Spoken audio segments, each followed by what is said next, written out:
Soul అక్యూజ్డ్గా పెట్టి case register చేశారు. ఈ కేసు రిజిస్టర్ చేయటం అనేది చాలా పెద్ద పోరాటం తర్వాత మాత్రమే జరిగింది. సూమోటివ్గా చేసినటువంటి కేసు రిజిస్టర్ కాదు ఇది. దానితో పాటు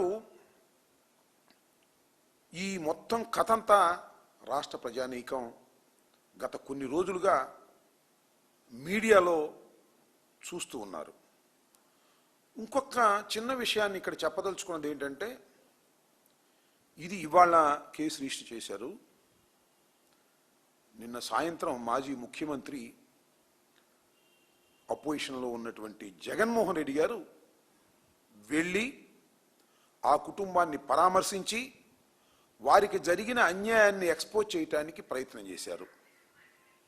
ఆ మరుసటి రోజునే పోలీసు వారు బతికినాడాలో బామాలారో బెదిరించారో నాకు తెలియదు, కానీ విజయలక్ష్మి గారిని తీసుకువెళ్ళి ఒక ఎఫ్ఐఆర్ రాంచుకొని దాన్ని రిజిస్టర్ చేశారు. రిజిస్టర్ చేసి బాధితులకు న్యాయం చేస్తామని గౌరవ ముఖ్యమంత్రి చంద్రబాబు నాయుడు గారు పిలిపించుకొని మరీ చెప్పారు. సంతోషం. బాధితులకు ఇన్నాళ్ళు ఎందుకు చేయలేదు సార్? ఈ బాధితులకు న్యాయం ఈ రోజు వరకు ఎందుకు చేయలేదు? జగన్మోహన్ రెడ్డి గారు వెళ్ళి పరామర్శించి ఇది అన్యాయం అని చెప్పేంత వరకు ప్రభుత్వానికి కళ్ళు లేవా? చంద్రబాబు నాయుడు గారు పరిపాలన చేయటం లేదా?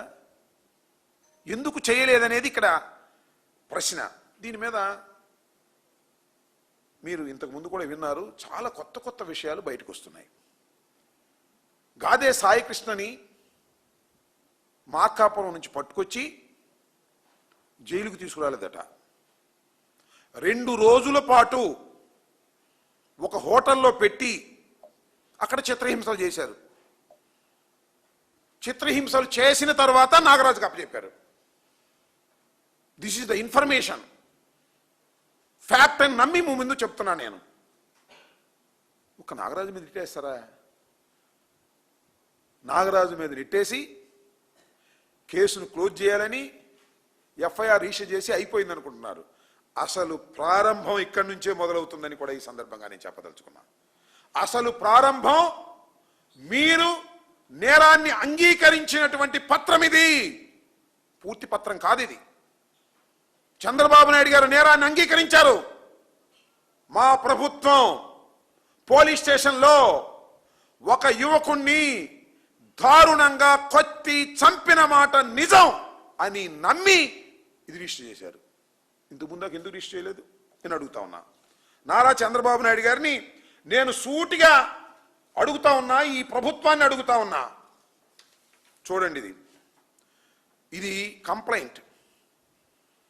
గాదె విజయలక్ష్మి గారి తరపున వారి అడ్వకేటు, వారి చెల్లెలు 28/5/26వ తారీఖున ఎన్టీఆర్ కమిషనరేట్లో ఇచ్చినటువంటి కంప్లైంట్ రిసిట్ ఇది.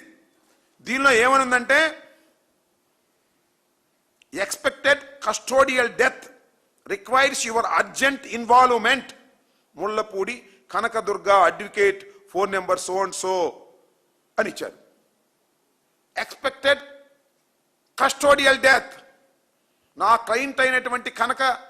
క్లయింట్ అయినటువంటి విజయలక్ష్మి గారి కుమారుడైనటువంటి సాయి కృష్ణ కస్టోడియల్ డెత్ జరిగినట్టుగా మాకు అనుమానంగా ఉంది, దీని మీద ఎంక్వైరీ చేయమని ఆన్ రిటర్న్ ఇచ్చారు. దిస్ ఇస్ ద రిసీట్, మీకు కూడా కావాల్సి ఇస్తా. ఎవరిచ్చింది? సాయి కృష్ణ చిన్నమ్మ, షీఈ్ అన్ అడ్వకేట్, ఇచ్చి రిసీట్ తీసుకుంది. ఏం చేశా? ఇవాళ పిలిపించుకుని ఎఫ్ఐఆర్ రాంచుకున్నావే, కస్టోడియల్ డెత్ జరిగిందని. This is the first information, this is not the FIR. ఇది కాదు FIR, this is the first information.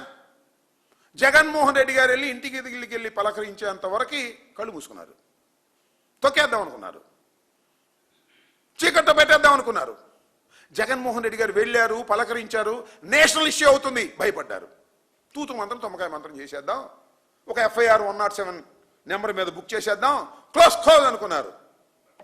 నేను చెబుతున్నా, ఒక న్యాయవాదిగా,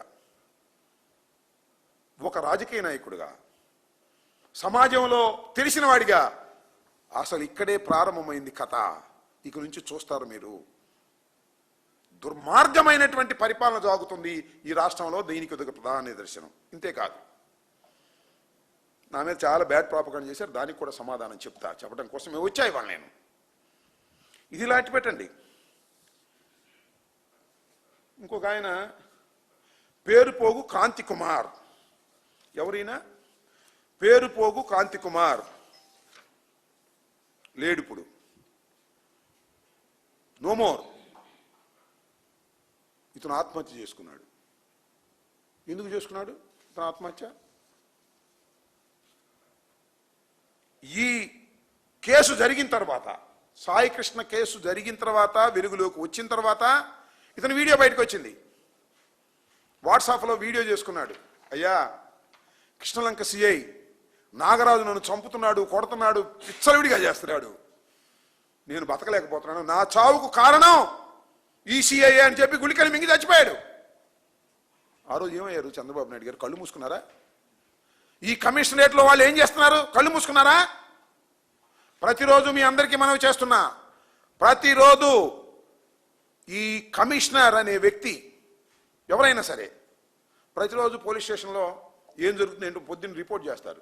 ఇవాళ ఎన్ని కేసులు ఉన్నాయి, ఎవరిని పట్టుకొచ్చారు, ఇవన్నీ తెలీదా మీకు? ఇతను పట్టుకొచ్చి కొట్టి చిత్రహింసలు గురి చేస్తుంటే, ఇతను చనిపోతే కళ్ళు మూసుకుందా ఈ ప్రభుత్వం, ఈ పోలీస్ డిపార్ట్మెంటు? ఇంటెలిజెన్స్ లేదా మీకు? రక్షించారు. చచ్చిపోయాడు, రక్షించాడు. ఈ చచ్చిపోయాడు కదా అని ఇంకోటి చంపారు. ఆ చంపటంలో కేవలం నాగరాజు పాత్ర మాత్రమే కాదు, కింద నుంచి పైదాకా ఉంది పాత్ర. ఒక్కడే భస్మం చేస్తాడా? ఒక్కడే కొడతాడా? ఎంతమంది కలిసి కొట్టారు? పోలీసులు అందరికి తెలియదా? తీసుకెళ్ళి ఒక్కడే దహనం చేస్తాడా సింగిల్గా సిఐ? వాళ్ళందరూ ఎవరికి సంబంధం లేదు, ఒక సిఐకే సంబంధం. సిఐ ఎత్తిన వేసేద్దాం, క్లోజ్ చేసేద్దాం అని అనుకుంటున్నారు.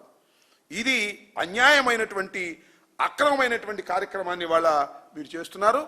చంద్రబాబు నాయుడు గారు ఆ తల్లిని పిలిపించుకున్నారంట. పాపం పిలిపించుకుంటాడు, పాపం వెళ్తారు. వాళ్ళు మిడిల్ క్లాస్ ఫ్యామిలీ, పాపం వాళ్ళు ఇండివిజువల్స్. ఇప్పుడు దాకా వచ్చిందంటే మా బోటోళ్ళు వారికి అండగా ఉండబట్టి ఇప్పుడు దాకా వచ్చారు, లేకపోతే ఇప్పుడు దాకా వచ్చేవాళ్ళు కూడా కాదు. ఇంకో మాట ఏంటంటే వాళ్ళ చిన్నమ్మ అడ్వకేట్ కాబట్టి కోర్టు దాకా వెళ్ళగలిగింది. తర్వాత మేము దాన్ని అందిపుచ్చుకున్నాం, మానవతా దృక్పథంతో, ఆర్ద్రతతో వెళ్ళాం. కొంతవరకు లాగారు, తర్వాత వాళ్ళకి శక్తి అయిపోతుంది కదా. ఇండివిజువల్స్. ముఖ్యమంత్రి గారు పిలిపించుకున్నారు, నిన్నటి దాకా పట్టించుకోని వ్యక్తి. ముఖ్యమంత్రి గారు పిలిపించుకొని నీకు న్యాయం చేస్తాం అని చెప్పేటప్పటికి పాపం వాళ్ళు సహజంగా నమ్ముతారు. ఇప్పుడు దాకా వాళ్ళు పోరాటం చేశారు. I'm appreciating them. ఇక ముందు కూడా చేస్తారేమో చూస్తాం, అది వేరే విషయం. కానీ దుర్మార్గంగా ప్రభుత్వాన్ని ఉపయోగించి, మీ బలాన్ని ఉపయోగించి ఆ కుటుంబంలో ఒక వ్యక్తిని చంపి మళ్ళా రాజీ పెట్టుకునేటువంటి ప్రయత్నం, తొక్కేసేటటువంటి ప్రయత్నం మీరు చేస్తున్నారు. ఇది సమాజానికి మంచిది కాదు అనే విషయాన్ని మరొక్కసారి